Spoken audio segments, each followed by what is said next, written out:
What is up, family? We have another Patreon request. Friday night at Freddy's, because you guys know how much I love this entire franchise, because I've never watched any of them. So anyway, I don't know. The Patreon even said, this is probably not your thing. Well, it's probably not.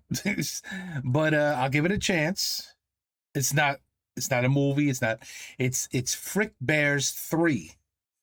The perfect FNaF Fangame. So this is a game. I think it's PlayStation. Maybe I'm wrong. I don't know. Maybe it's a computer game. And let's just see how it goes. I don't know. 48 minutes seems like a lot. We'll see what this is about. And if it keeps me interested. Let's go. Most people have a very specific idea of what defines a game as a FNaF game. Being stuck in one spot and did I watch Squeezy play this game when he was real young? Did he play this game? I think we even watched it. And I didn't like it. It was, all right, okay. Forced to survive there, oversized mascots, give it a chance. Death, nostalgia. But at the forefront of pretty much anyone's understanding of Five Nights at Freddy's is horror. This makes sense. It's a horror series. The games are built around evoking dread through their visuals and the situations the player is forced into. But let me point out something to you. Most FNaF fan games aren't a breeze. You'll die a few times trying to understand the game, and many more times around night 4, 5, and 6 when the game has introduced its cast to you and is testing your ability to manage them all properly. You'll die again and again, and eventually those scares and deaths stop being scary.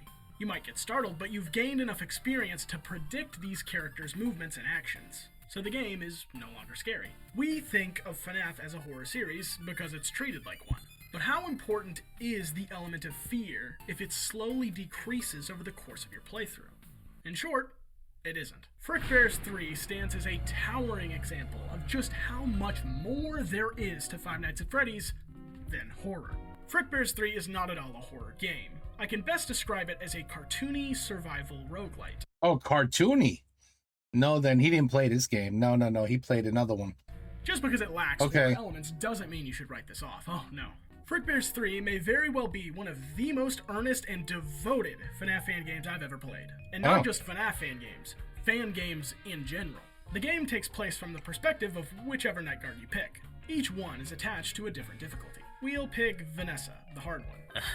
I considered picking Fritz, but from what I hear, his cutscenes and endings are a bit different from other characters, so sorry, pal. As much as I'd love to go on another adventure with you, for those unaware, Fritz is the star of a recently released FNaF title I also did a video on. It's awesome, it's one of the craziest games I've ever played, and it takes place in the Dormitibus universe. Crawl space. If you're interested, please check it out. Night 1 is always the same. The same 5 characters will always be active, but for the sake of time, we'll add one who isn't here yet. These are the starter characters. You probably know them well. Bonnie and Chica will move towards your left and right door respectively. You can see and hear them when they appear, and you just need to close the door until they bonk against it and go home, which takes a second. Now, hearing. Remember that. Directional hearing is a key feature of Frickbears 3, and one that Freddy himself makes sure you're aware of. He'll laugh each time he moves, and he can attack either door. Once he laughs a third time, he'll be right outside your door, where you'll only have a second to react. Shut the door quick, listen for the bump, and you'll be golden. Foxy works as you'd expect. He'll eventually dash down the hall for your left door, and once he manages to reach it, he'll either get ya, or if the door's closed, he'll slam into the door and drain a little power.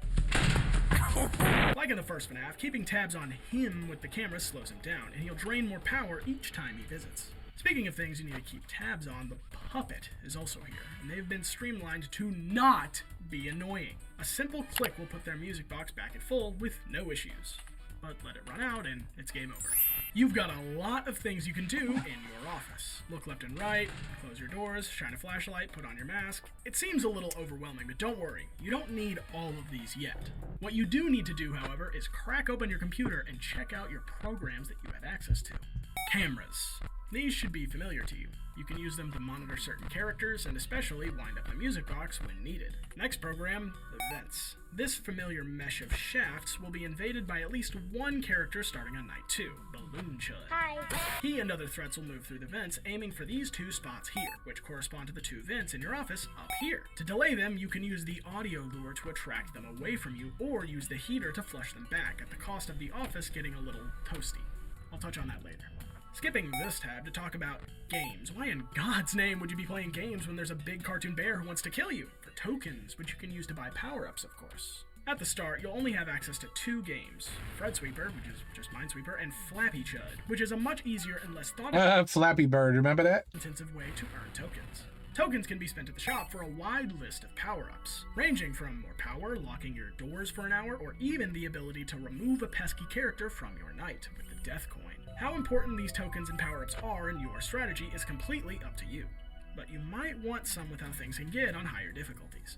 Now, what's left? Ah yes, this bar here is your power. Run out and you die. This bar tells you how much power you're using at the time, and this is your temperature. If it gets too hot, you die. To keep this from happening, you're going to want to turn the fan on, but this fan uses power and is pretty noisy.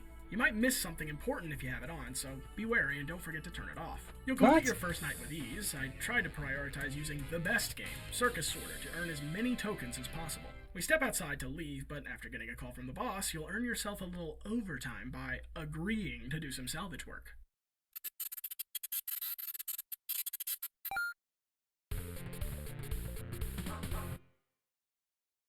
Here is where the game opens up. You're greeted by psychic friend Fredbear, who's just chipper to see you. He gives you the lowdown. You need to go grab some characters from the location to take back to your location to scrap for parts. Don't worry, that scrap for parts thing doesn't happen, although in some cases I do wish such a thing occurred. You're basically building your own roster of characters to defend yourself against. And although you'll get a tidbit of info from them by talking to them and agreeing to take them home, to be honest, you're not going to understand what you're getting yourself. I wouldn't play this I would never play this. It's not my kind of game. It's just not my kind of game. I wouldn't play this. Just, I mean, if you would play this, that's wonderful if you play this. I don't know. I don't. Okay. Into until you experience it firsthand. Okay. Of course, if you're playing on higher difficulties, you'll have to salvage more characters in each location, which will make the game much more difficult as time passes. There's more to do here than just take your favorite characters and stuff them in the passenger seat of your car, like you're in one of those really bad CGI live-action movies.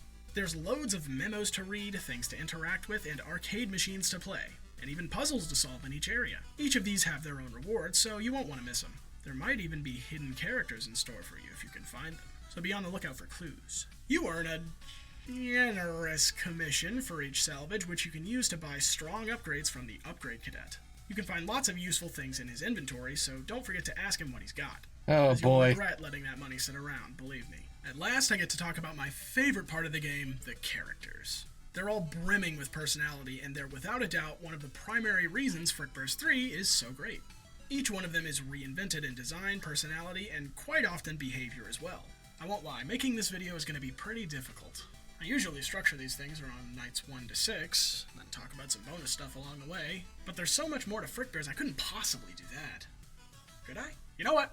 Let's just go for it. As I said earlier, we're playing as Vanessa, this game's hard mode. So not only are animatronics more aggressive during the night, but we need to take more of them each time we salvage. A total of 3 will be required from each location. Our first stop is Freddy Fazbear's Pizza, occupied by the Withered crew, Golden Freddy, Indo, and hidden behind some boards in the back room, someone familiar. Withered Freddy is an instant no-go. He'll constantly walk in front of your window from one end to the other, and you'll need to close the door he's at anytime he gets from one end to the other. I don't want to think about him constantly, so we'll pass. Another pick I won't take is Indo. When he appears in front of you and detects any flashlight usage, including any on the cameras, you'll die. This makes dealing with certain characters I favor much harder, so that's a negative.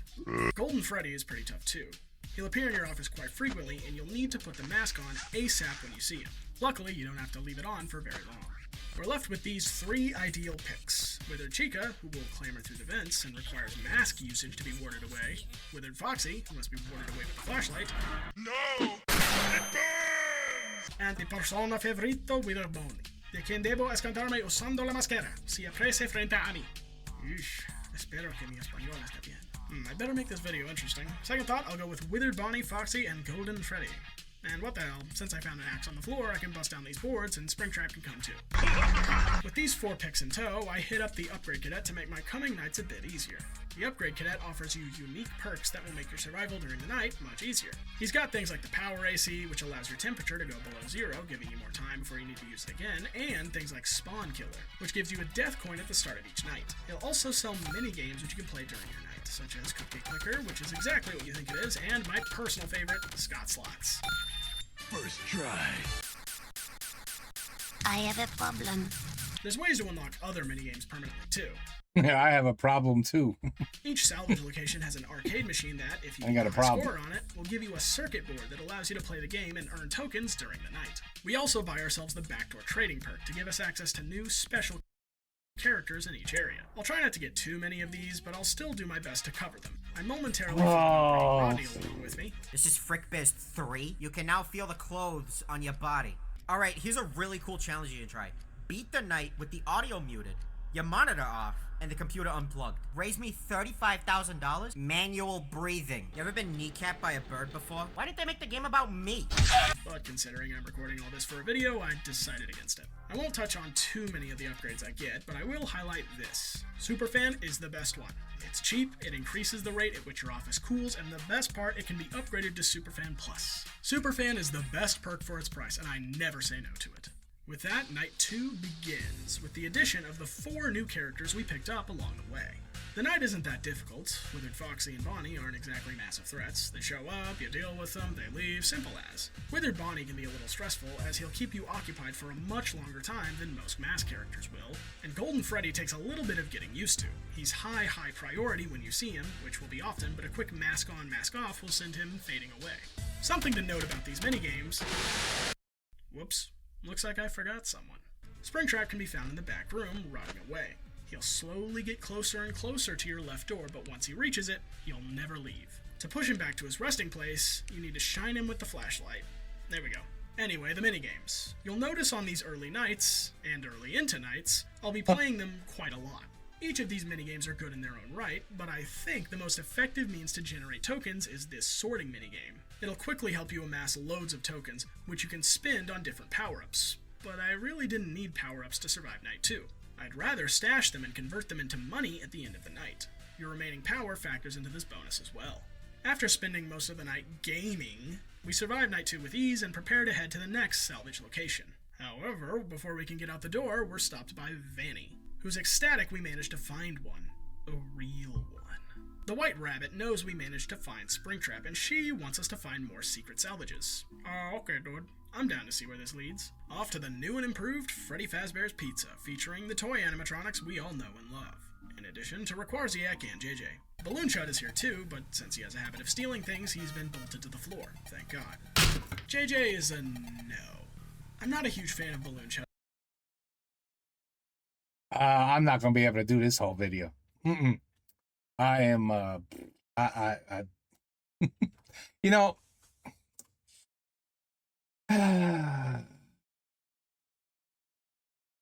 maybe we got to think of, actually, my wonderful Patreon, who helped me with the Google Sheets, or Forms, I should say, or is it Google Sheets? Was it Google Forms? I forget. Whatever. You know what I'm talking about. Where you put your requests in. You know, he did all that. Busted his ass. I mean, he's amazing. And then he did my outro, which kicks ass. I mean, the guy's amazing. So he is thinking of a way, because we were discussing this. You know, I don't want to be unfair to somebody who's like, hey, you know, I've waited 3 weeks. Here's my request. You know, come on, what are you waiting for? And, you know, as soon as I saw the title, I was like, I know I'm not going to, I don't hate it. I literally have no interest at all in this. So do you know how hard it is to like go through 48 minutes of just having no interest whatsoever of what you're watching? It sucks for me, obviously. But I feel bad because it sucks for the guy who waited for his request to finally come through. But I just, there's got to be a point where you're like, I can't continue to do this. I'm so bored. Like, I don't care about any of this. I really don't. I'm sorry. And the guy even said, I feel so bad. The guy even said, I really like this game. It's one of my favorite games to play. I really want you to see what it's about. But I knew I was like Friday nights at Freddy's. I don't care. I didn't watch the movies. I didn't play a single one of the games. Even my daughter said, "Oh, you should have watched some of these movies. They were really good." And I'm like, I'm sorry. It's like Chuck E. Cheese, man. You going to Chuck E. Cheese and you're making Chuck E. Cheese evil now, and he comes and kills you. I'm like, what? I don't care about that. I don't watch this. So anyway, we're thinking of a system where there's going to be some sort of voting. I mean, it hasn't been in place yet, but we're thinking of something where there's going to be some sort of voting where there's going to be like, let's just say like three videos that, we kind of you kind of know ahead of time. You're like, all right, there's not going to be much interest in this video. Oh, that video? Oh, that's going to have interest. Like you just know, like I'm starting to get to know all of you way better without saying one word to you. All I got to do is I just got to look at the views. I got to look at how long you watch the video. It doesn't take a rocket scientist to just go, okay, they really didn't give a shit about that video. So we're going to try to put some sort of voting system in here where I forgot whether we discussed the Patreons will decide or we're going to throw it out there to everybody to decide and just kind of do like a little voting. Like perfect example would be like, let's just say that it would be like, okay, you see this video? This is one of the videos. Voting. Do you think I should react to this video? Or do you think I should react to, I have no idea. I'm trying to think of something that's not like amazing. Okay, like I'm just thinking of things with that usually get low views. Do you think I should react to this? Or do you think I should react to Les Guerres de Gaulle or quelque chose comme ça? A Roman, Romans versus, the Germans, like a battle video. And then it's very simple. You just say, okay, well, I think out of these two, I would definitely want to watch this. And then I would say, oh shit, all right, well, the people have spoken. You know what I mean? The people have spoken. They're interested in this and they want to see me, even though they're gonna. It's very hard to give any kind of excitement to something you just have no interest in. So I don't know, but we're gonna do some sort of voting system where I think we're working on. We're working on some sort of voting system. That's what I'm trying to say. All right, and then just so we don't get in situations like this anymore, where. And I'm sorry, Patreon. I really am. I mean, I knew as soon as I saw the title of this video, I knew. I was like, it doesn't matter if this is the most amazing freaking game on the planet. And look. I'm going to be completely honest. Not only does the game just doesn't interest me at all, the guy who's playing this game, let's call him the narrator. Let's call him the gamer. The one who's explaining the game. Oh, he is not very exciting. Let's just say that. He is not exciting me. He is not making me go, shit, can't wait to see what happens next. What's he gonna do now? Like, it's just all around not happening. So it puts me in a crazy, weird, kind of weird mood because I feel bad. I really do. I feel bad. Sucks. Feel bad. I wish I was like really, really into this and it was like, oh man, this is so cool. I'm just not. So, this is what I'm going to do. I'm going to skip to here. and then I'll finish the video. But I'm skipping a huge part of it. And then hopefully by night 5 and 6 or whatever, I don't know. I can't imagine this getting any, more exciting, but let's just, and I don't need any more of them. Let's just do it. That's basically what she is. Let's just do it. Let's just do it, because all right. Much tokens as I possibly could while William was warming himself up. This fight took quite a while, but after much patience and strategizing, You must think you have me on the ropes, do you? Well, little do you know, I've one more trick up my sleeve.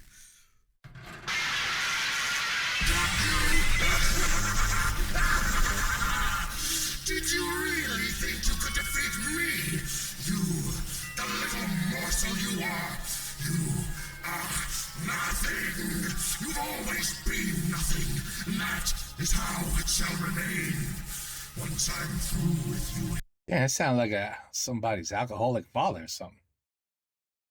You're nothing. You've always been nothing. You'll be forgotten. Not even a footnote in my legacy. No, not even a footnote.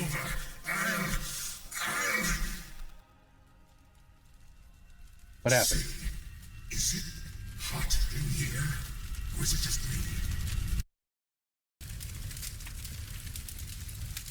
I'm sorry I had to do this.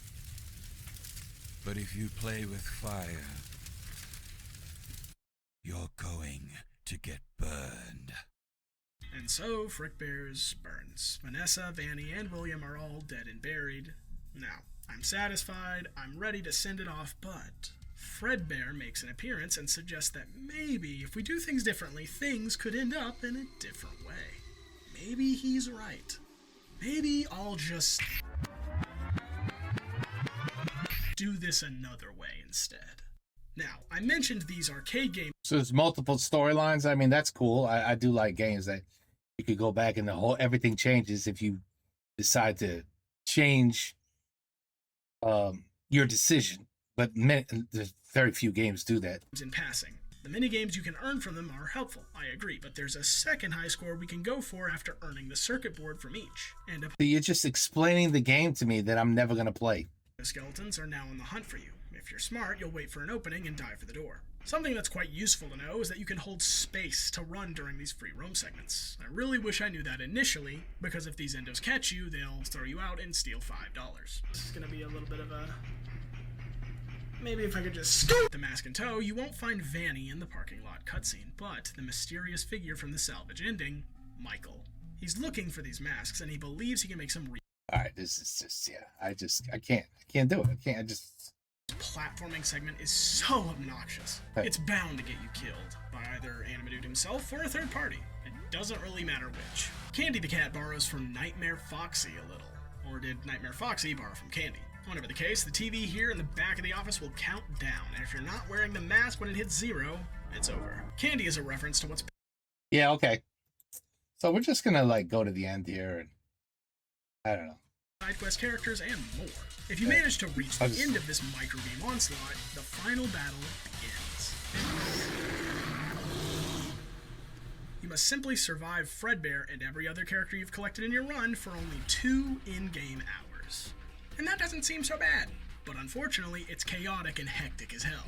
Luckily, your lives from the microgame phase carry over, so you have a tiny bit of breathing room to spare. Fredbear will announce his actions to you with the same microgame titles as in the first phase, and you'll need to make sure to follow his instructions if you want to survive. This is without a doubt the toughest boss in the entire game, but at the same time, a perfect encapsulation of everything Frickbears is about. It's also You'll definitely get killed if you... Also a crazy spoiler.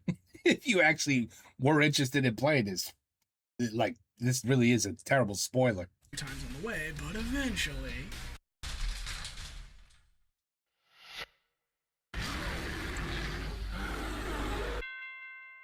Oh shit. Scared me. What happened? You won? You won? Oh. Cassidy, the spirit that won't let go, is revealed. They don't know what's waiting for them on the other side and don't want their friends to leave. But nothing lasts forever. And even though it's scary to move on, change is always necessary. Life is like a glass of water. Sometimes it tastes good, sometimes it doesn't. It can be half full or half empty. But at the end of the day, eventually... Life is like a glass of water. Sometimes it tastes good. Sometimes it doesn't. What? What? I've never heard that expression in my entire life. You need to drink it till it's gone. Change is natural, necessary, and sometimes you just gotta let it happen. And that is Frickbears 3. It's a game with heaps of passion and soul put into it. It's incredibly well thought out from so many perspectives, including gameplay, story, design. It's phenomenal, and what I would definitively call a perfect FNaF fan game. Listen, if you love the series FNaF, and you love everything about FNaF, characters, the deep, the descriptions, the plots, you've watched all the movies, you've seen the characters, you know about what happened to each character. You know how these robots, animatronics, I should say, how they became who they are. I think it's like they have the souls of the dead children, something like that, right? A lot of kids were died in this arcade at some point, and the souls of the children became these animatronics, right? It's something like that. And so, I mean, like, again, if you're into that, you're like, oh my God, Freddy, I know all about him. And, you might play this game. Well, you probably won't now because you're like, damn, he just basically played the whole game for me right in front of us, explaining every which way to do it. But again, like, if you are really, really, really, really into this, then yeah, I'm sure the game is fantastic. Really, I'm sure it's amazing. He said it's a perfect game. I don't not believe him. It's just like, it's like if you guys said, look, man, I got a video for you to see. It's about this woman and she just knits. She knits for like 48 minutes straight. She's just knitting. But bro, when you see what she knits and when you see the sweater that she makes, dude, it's like the most perfect, amazing sweater I've ever seen in my life. You got to see it. You know what I mean? Like what do you want me to do with that? How do I watch that and like just, I don't know, attempt to entertain you? I can't. I can't. So, I mean, I hope you understand, there's both sides. And it's not easy. And I think I'm just going to start responding to people because I don't want them to get screwed. I want to respond to them and just say, look, I'm not going to do your video. I'm just not going to do your video. It's not for me. I know the viewers are not going to like this video and no one's going to watch it. And I'm not really interested in it. So please, for the love of God, just change your request. Just think of something else. Just like, what were you going to have me look at next month? Just boom. Let's do that one instead. Let's just do a little swap. You could think of what you want to do next month. And I'm just going to say, look, I can't do the request. It's just not for me. It's not for the channel. It just doesn't work. And I think do you guys agree? That's probably that's the way to go, right? I have to be fair about it. I can't just say, well, you requested it. I don't like it, so I'm just not doing it. And that's it. I mean, sometimes, don't ask me why, there are some requests that don't make it to the Google Sheets or Google Forms, whatever you want to call them. And then I get an email, hey, where's my request? And I look through the forms and I'm like, what the hell is this person talking about? I don't see anything in there. And I'm like, yeah, look, I apologize. It didn't hit the forms. So obviously I didn't even know your request existed. And then, it's, oh, well, here was the request that I sent 3 weeks ago. I look at, oh, here's the link, throw it up. And I try to do it as fast as I can. But in situations like this, I don't know. It's difficult. It's difficult, people. But I want to be fair. I don't want to screw anybody. And I also, in turn, don't want to be screwed myself. You know, looking at a video that I just literally have no. I would have more fun. You know, I don't know, watching paint dry. You know, just than just because that I have zero interest in FNaF. And it's crazy. I know you guys are like, damn, how could that be? It's like such an amazing series. I know. I heard. But you know, I also have talked to many people my age, and they're like, what? No, my kid watches that. I don't watch that. So I was like, okay, it's not just me. All right, thank you. So I don't know. So maybe sometimes there's a little bit of an age gap between the Patreon and me. And it's like, okay. I mean, listen, some are funny as hell. I'm not gonna lie. There's some videos where I'm just like, I know it's for kids, but it's like such dark humor. I love it. So sometimes, you know, it works. I'm like, oh shit. And you know, sometimes I'll try something, and within 5 minutes, I'm like, oh shit, I was not expecting this. I'm actually gonna like this. I know it. I'm saying that in my head. And that's it. I have no problem. I watch the whole thing, you know? So anyway, but there's sometimes I just got to do time out. Sometimes I just got to go time out. Can't do this. Can't do it. So I'm just going to end this. You know, the game, whatever. I can't shit on something I don't understand. You know what I mean? It just doesn't interest me. That's all. So I apologize. Patreon, I apologize. Just, but you kind of knew. I think you kind of put in the comments like, I don't think this is your kind of thing, but you really should watch it because it's really, really good. Like it would change my mind. You know what I mean? And no, it didn't. Sorry. Anyway, I'm just gonna move on to the next one. And like I said, I'm gonna discuss this a little further with this really cool Patreon who does a lot of work for me. You know, happily, he offers and does excellent work. So we're gonna think of something. We'll think of something to make things a little more fair for everybody. Okay. So take care. Peace out. Have a good night. And by all means, if this is your kind of game, go ahead and play it. Have fun.